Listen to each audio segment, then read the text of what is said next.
জান্নাতের টিকিট নাকি জামাতের প্রোগ্রামে আসলে পাওয়া যায়, আপনি পেয়েছেন? নাউজুবিল্লাহ নাউজুবিল্লাহ। এটা কিছু দল আছে, তারা কিভাবে মানে অপবাদ দিয়ে তারা ক্ষমতায় আসবে, সিট দখল করবে, মানুষের জায়গা জমি দখল করবে, সেই চিন্তাধারা করে তারা ফ্যামিলি কার্ড দেখাচ্ছে।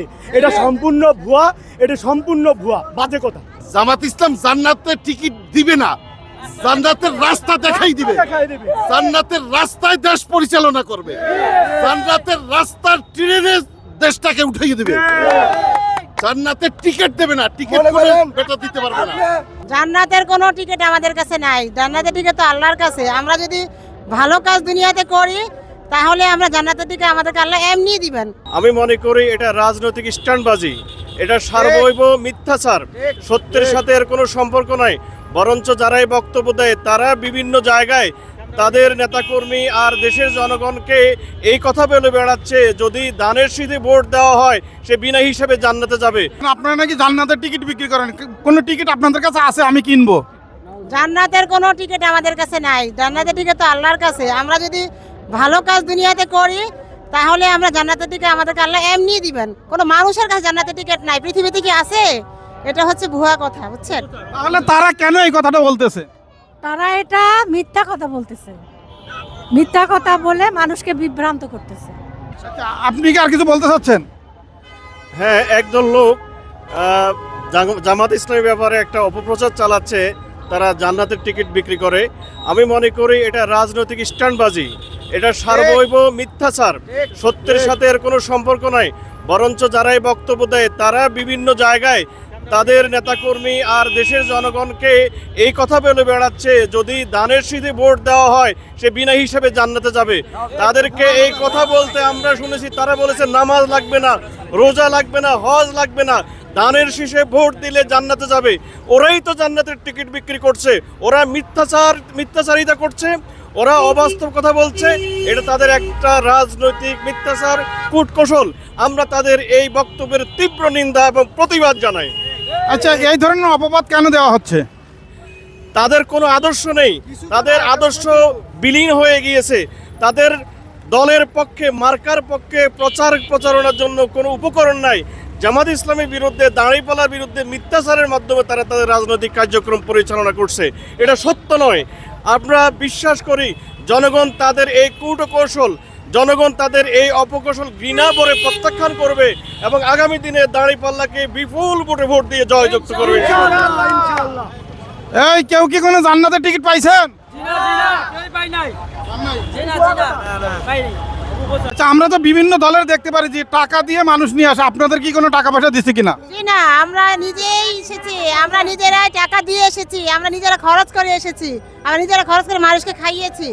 আমরা আমাদের এই দল কখনোই বাংলাদেশ জামাত ইসলামের কোনো ভাই বোন বলতে পারবে না যে তারা অন্যের টাকা দিয়ে এখানে এসেছে। সবাই আমরা নিজেদের টাকায় এসেছি এবং নিজেদের টাকা খরচ করে আমাদের বোনদেরকে খাইয়েছি।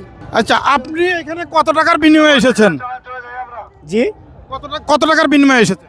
আমি কোনো টাকার বিনিময়ে আসি নাই। বিনিময়ে আমি অটো চালায় যা টাকা পাইছি তা টাকা আরও এখানে আমি নিজে বৈশা খাইছি। অনেক দূর থেকে আমি আইছি, আমি গাউসিয়ার থেকে আসছি, বুলতা গাউসিয়ার থেকে আসছি জামাত আমিরে দেখার জন্য। তার বক্তব্য আমার দিলে টানে। আপনি ফ্যামিলি কার্ডের বিনিময়ে আসি নাই, আমরা স্বৈরাচারের বিরুদ্ধে আসছি, আমরা চাঁদাবাজের বিপক্ষে আসছি, চাঁদাবাজকে উচ্ছেদ করার জন্য আসছি। এই আমার বক্তব্য। আরেকটা হচ্ছে যেই জান্নাতের টিকিট নাকি জামাতের প্রোগ্রামে আসলে পাওয়া যায়, আপনি পেয়েছেন? নাউজুবিল্লাহ নাউজুবিল্লাহ। এটা কিছু দল আছে, তারা কিভাবে মানে অপবাদ দিয়ে তারা ক্ষমতায় আসবে, সিট দখল করবে, মানুষের জায়গা জমি দখল করবে, সেই চিন্তাধারা করে তারা ফ্যামিলি কার্ড দেখাচ্ছে। এটা সম্পূর্ণ ভুয়া, এটা সম্পূর্ণ ভুয়া, বাজে কথা। আচ্ছা, দুনিয়ার মালিক আল্লাহ, জান্নাতের মালিক আল্লাহ, জাহান্নামের মালিক আল্লাহ যদি হয় তাহলে দুনিয়ায় আইন চলবে কার? দুনিয়ার আইন চলবে কোরআনের আইনে। কোরআনে লেখা আছে আল্লাহর আইনে দেশ চলবে। কোরআন দেখে দেখে আলেমরা দেশ চালাবে, আলেমরা থাকবে হলো উসিলা। আর যা সৃষ্টি করতে হয়েছে আল্লাহ, আল্লাহর আইনে দেশ চলবে না। এই আমার জান্নাতের, এইটাই জান্নাতের পথ। সৃষ্টিচার আইন চলবে তার, ইনিল হুকমু ইল্লা লিল্লাহ। সৃষ্টিচার বিধান তার, নিয়ম তার, আর এই পথটাই হচ্ছে জান্নাতের পথ। জামাত ইসলাম জান্নাতের টিকিট দিবে না, জান্নাতের রাস্তা দেখাই দিবে, জান্নাতের রাস্তায় দেশ পরিচালনা করবে, জান্নাতের রাস্তার ট্রেনে দেশটাকে উঠিয়ে দিবে। জান্নাতের টিকিট দেবে না, টিকিট করে বেটা দিতে পারবে না। জামাত দেখায় কি? জামাত দেখায় এটা ক্যাসিনিও রাস্তা আর এটা হলো মসজিদের রাস্তা। এইটা যদি তুমি যাইতে পারো মসজিদে তাহলে তুমি জান্নাতের রাস্তা পাইবে, এটা স্বাভাবিক। আর ক্যাসিনোতে গেলে ওই এটাই। তাই আপনি এবার বুঝে নেবেন যে কোনটা জান্নাত আর কোনটা জান্নাত না। আপনার দায়িত্ব কি? জামাত ইসলামের দায়িত্ব কি আপনার? আমি জামাতে ইসলামের কোনো দায়িত্বের মধ্যে নাই। আমি বিএসসি ইঞ্জিনিয়ার, আমি চাকরি করি। তবে আমার ছোটবেলা থেকে আমরা দেখছি খুব ভালো লাগে, সৎ যোগ্য এবং তারা দুর্নীতিবাজদের দেখতে পারে না, চাঁদা খাইতে পারে না, এটাই আমার সবচাইতে খুব ভালো লাগে। আসসালামু আলাইকুম, আপনি কেমন আছেন? আলহামদুলিল্লাহ। আচ্ছা, আমরা দেখতে পাই জামাত ইসলামে প্রচুর মানুষ আছে। এই মানুষগুলো আপনারা কি টাকার বিনিময়ে নিয়ে আসেন? এরা নিজ দায়িত্বে দেশকে ভালোবেসে এদেরকে আনার জন্য এখানে কাউকে কোনো টাকা দেওয়া হয়নি, এমন কোনো বিরিয়ানিও দেওয়া হয়নি।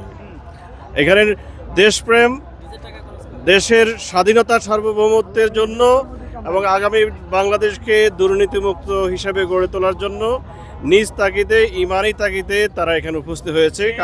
কাউকে টাকা দিয়ে এখানে আনতে হয়নি। আচ্ছা, আমি আপনার কথা সত্যতা যাচাই করি। ভাই, আপনার কত টাকা দিয়ে জামাত ইসলামের প্রোগ্রামে এনেছেন? 1 টাকাও দেওয়া লাগে নাই, আর আমাকে 1 টাকাও দেয় নাই। আমি মাত্র নিজের টাকা দিয়ে খাইয়াই আসলাম। আপনি পেয়েছেন টাকা? কোনো টাকা নাই, নিজের টাকা ভাঙিয়ে আইছি। আর এখানে এসে কি কোনো জান্নাতের টিকিট পেয়েছেন? কোনো টিকিট মিকিট নেই, যারা কইতেছে এটা পুরাই মিথ্যা কথা। আমি একটা প্রবাসীদেরকে একটা কথা বলতে চাই, ভাই যদি জামাতকে জিতাইতে পারে একমাত্র প্রবাসীরা। কিভাবে? আমার কথাটা একটু ধৈর্য ধরে শোনেন। প্রবাসীদেরকে বলবো আপনারা ফ্যামিলির চাপ দেন যে টাকা পয়সা বন্ধ করে দেবো দাঁড়িপাল্লা ছাড়া ভোট না দিলে। যদি বলে যে টাকা পয়সা ছাড়া বন্ধ করে দেবো যদি দাঁড়িপাল্লায় ভোট না দেয়, একটা প্রবাসীর ফ্যামিলির সাথে কমে 8-10 জন লোক জড়িত। সে যদি বাড়িতে ফোন দিয়ে বলে যে আমার ফ্যামিলি যতগুলো ভোট আছে তোমরা সবাই দাঁড়িপাল্লাতে ভোট দিবা, তখন টানাইতে কিন্তু টাকা দেওয়া বন্ধ করে দেবো। যদি এই কাজটা প্রবাসীরা করতে পারে, হ্যাঁ, তাহলে 100 মনে করেন দাঁড়িপাল্লা ভাসিব। কোনো প্রশাসনও না, কোনো সরকারও জামাতকে ক্ষমতা আনতে পারবে না, একমাত্র প্রবাসীরা ছাড়া। আমার মতে প্রবাসীরা একজন ফ্যামিলি 8-10 জন থাকে, বাইরে বলবো তোর আইফোনের টাকা দিতাম না, তোর হুন্ডারের টাকা দিতাম না, তুই আমার কাছে টাকা চাস। জামাতকে ভোট দিতে হবে। বোনদেরকে বলতে হবে যে তোরা যে স্বর্ণ গয়না চাস, বিদেশ থেকে যে সাবান সোনো ফাউডার আনি, এইগুলো কম্বল দেওয়া বন্ধ করে দেবো যদি জামাতের ভোট না দেস। তোর স্বামীকে যে টাকা পয়সা নেয় ওইগুলো দেওয়া বন্ধ করে দেবো যদি জামাত থেকে ভোট না দেয়। আমরা আশা করি প্রবাসীরাই একমাত্র জামাতকে ক্ষমতায় আনতে পারবে ইনশাআল্লাহ।